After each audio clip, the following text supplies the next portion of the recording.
Kebanyakan dari kita tumbuh dengan memahami bahwa menjadi pintar berarti melewati sistem pendidikan yang panjang, 12 tahun sekolah, lalu 4 tahun kuliah, dan mungkin menambah 6 tahun lagi untuk gelar pasca sarjana.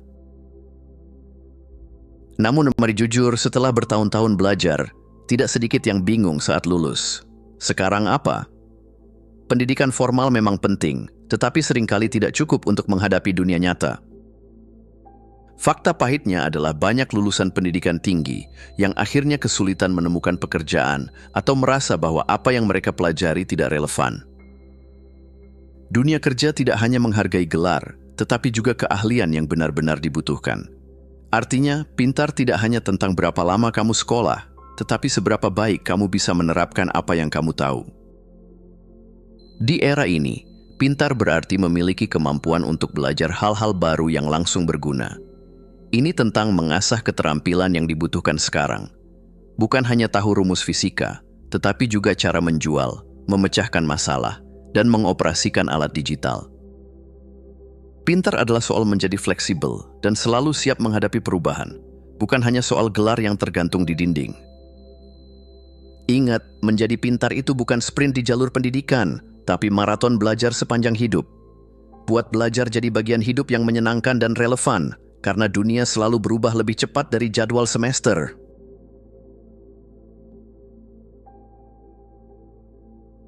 Mari jujur, kenapa sih kita ingin jadi pintar? Apakah demi nilai A+ di setiap ujian, atau sekadar biar terlihat keren saat debat santai di kafe? Nah, motivasi menjadi pintar biasanya lebih dalam dari itu. Alasan menjadi pintar biasanya berkeinginan untuk 1. Menghasilkan uang. Ini alasan klasik tapi logis. Semakin banyak keterampilan yang kamu kuasai, semakin besar peluangmu untuk menemukan pekerjaan yang menghasilkan atau bahkan menciptakan bisnis sendiri. 2. Memecahkan masalah. Orang pintar sering jadi go-to person saat ada masalah. Misalnya, temanmu lupa password Netflix mereka, kamu bisa bantu. Atau malah tahu cara hacknya, tapi jangan ya. 3. Menguasai subjek sulit. Ada kepuasan tersendiri saat kamu akhirnya paham matematika tingkat dewa atau cara coding. Selain bikin CV-mu keren, ini juga bikin kamu merasa seperti superhero yang punya kekuatan tersembunyi. 4. Terdengar pintar. Siapa yang nggak suka dihormati saat ngobrol? Tapi hati-hati, jangan sampai terlihat arogan.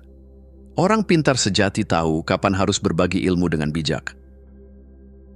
Jadi, apa alasanmu? Apapun motivasimu, menjadi pintar adalah investasi terbaik untuk dirimu sendiri. Kamu bisa lebih percaya diri, lebih siap menghadapi tantangan hidup, dan tentu saja lebih puas saat melihat wajah kagum orang lain saat kamu menjelaskan sesuatu dengan cerdas. Plus bonus tepuk tangan di dalam hati.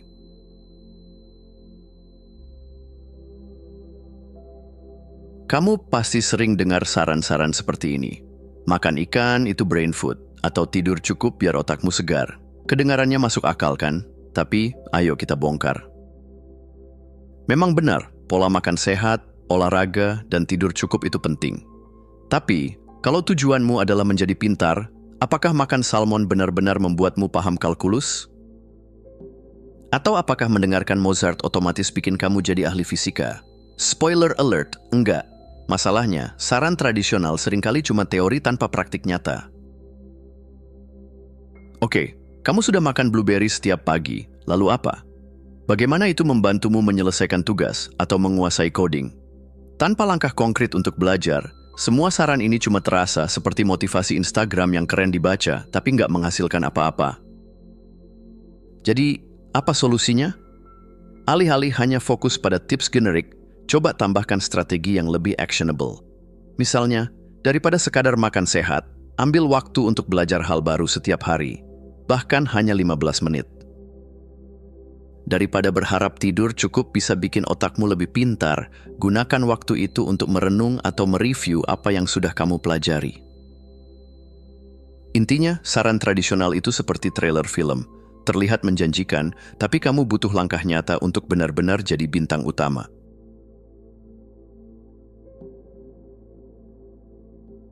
Oke, sekarang kita masuk ke bagian seru. Gimana caranya biar jadi pintar beneran, dan bukan cuma kelihatan pintar? Ada beberapa strategi praktis yang bisa langsung kamu coba. 1. Membaca buku. Ini cara klasik yang enggak pernah gagal. Jangan remehkan novel-novel seru. Mereka bisa meningkatkan imajinasi, kosakata, dan kemampuan memahami emosi serta dialog. Siapa tahu, setelah baca, kamu jadi lebih jago negosiasi, atau setidaknya lebih siap kalau hidupmu tiba-tiba jadi drama. Kalau mau belajar sesuatu secara spesifik, buku non-fiksi adalah jalan ninja. Dari cara masak sampai strategi investasi, semuanya ada. Bonusnya, kamu punya bahan obrolan cerdas yang bikin orang kagum di meja makan. 2. Menyampaikan pengetahuan dengan bijak. Ilmu itu seperti kue, makin seru kalau dibagi, tapi jangan bikin orang lain merasa minder. Hindari juga sikap sok pintar. Nggak ada yang suka kalau kamu nyerocos soal teori kuantum di tengah obrolan santai. Lalu ajarkan apa yang kamu tahu dengan cara yang mudah dimengerti. Orang yang pintar sejati tahu caranya bikin orang lain merasa pintar juga. 3. Memilih buku dengan efektif. Bingung mau mulai dari mana? Pilih topik yang benar-benar menarik buatmu. Kalau kamu suka, belajar jadi lebih gampang. Bisa juga gunakan sumber online seperti rekomendasi Goodreads atau ulasan YouTube buat cari buku yang sesuai kebutuhanmu. Jadi pintar itu nggak harus serius dan membosankan. Mulai dari membaca buku, berbagi ilmu dengan cara yang asik, dan pilih bacaan yang benar-benar relevan buat hidupmu. Jangan lupa, pintar itu bukan soal tahu semuanya, tapi tahu hal yang berguna dan bisa dibagi dengan orang lain.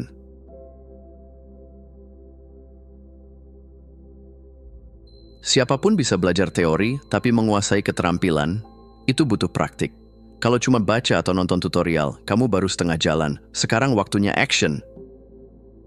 Kamu nggak harus belajar semua hal. Fokus pada 20% bagian yang memberi 80% hasil, seperti yang dikatakan hukum Pareto. Misalnya kalau mau belajar main gitar, mulai dari kunci dasar seperti C, G, F, dan D minor. Dengan 4 kunci itu saja, kamu udah bisa main ratusan lagu. Nggak perlu terlalu perfeksionis, cukup tahu bagian penting dulu. Nanti sambil jalan kamu bisa tingkatkan lagi. Ini tips paling penting. Langsung coba apa yang kamu pelajari. Contoh simple. Kalau kamu baru baca tips membersihkan kamar, jangan cuma di kepala. Ambil sapu dan lakukan sekarang. Semakin sering kamu praktek, semakin melekat ilmunya. Kalau nggak ada kamar buat dibersihkan, coba skill lain seperti masak atau belajar aplikasi baru. Yang penting, lakukan. Kadang nggak semua hal bisa langsung dicoba. Disinilah praktik imajiner atau visualisasi jadi penyelamat. Misalnya kamu sedang belajar teknik presentasi tapi belum ada audiens. Bayangkan dirimu berdiri di depan orang banyak, menjelaskan dengan percaya diri. Dengan berlatih di pikiran, otakmu tetap bekerja dan menyimpan informasi seperti saat kamu benar-benar melakukannya. Praktik itu kunci. Teori memang penting, tapi tanpa tindakan, ilmu hanya akan terpendam. Mau jadi pintar, jangan cuma tahu caranya. Lakukan sesuatu dan terus asah keterampilanmu.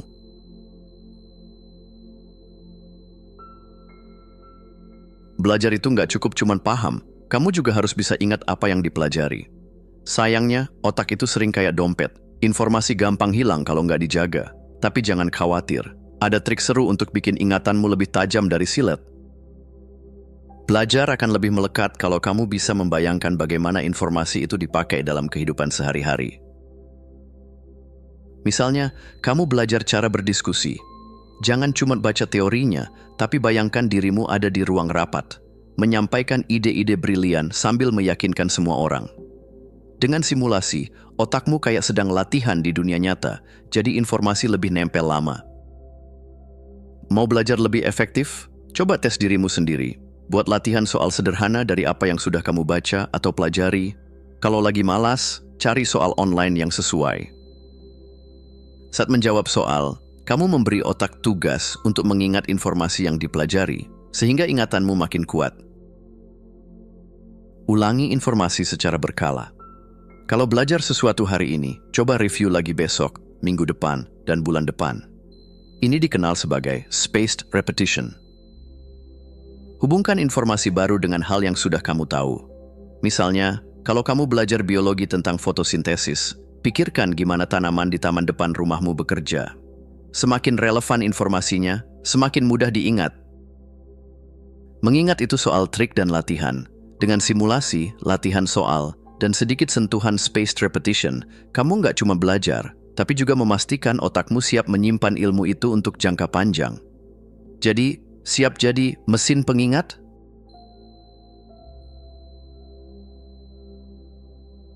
Buku teks sering dianggap membosankan, tapi sebenarnya mereka adalah harta karun buat orang yang serius belajar. Mau jadi pintar dengan cara yang efisien, buku teks adalah sahabatmu. Yuk kita bahas kenapa mereka layak dapat tempat di meja belajarmu. Buku teks itu seperti teman yang langsung ke inti pembicaraan, nggak bertele-tele.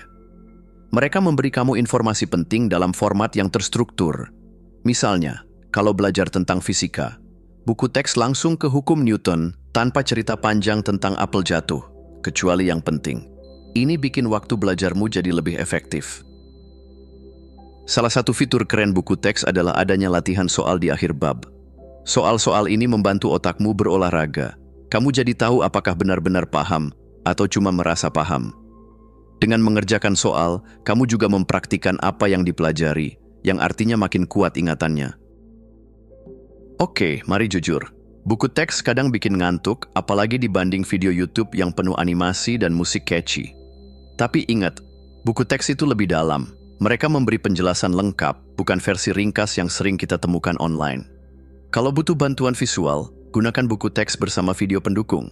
Jadi kombinasi sempurna kan? Tips untuk membaca buku teks. Jangan baca dari awal sampai akhir seperti novel. Baca bagian yang relevan dulu. Gunakan highlight atau catatan untuk mencatat poin penting. Luangkan waktu khusus. Belajar sambil rebahan itu sering berakhir dengan tidur. Buku teks mungkin nggak terlihat keren, tapi mereka adalah alat belajar yang sangat ampuh. Mereka menghemat waktu, memberi informasi yang mendalam, dan membantu kamu jadi pintar dengan cara yang terstruktur. Jadi, kapan terakhir kali kamu buka buku teks? Terima kasih sudah menonton. Jangan lupa untuk klik tombol like, subscribe, dan tinggalkan jejak di kolom komentar. Kami sangat menghargai setiap dukungan dari kalian. Semoga hari-hari kalian menyenangkan dan sampai jumpa di video selanjutnya.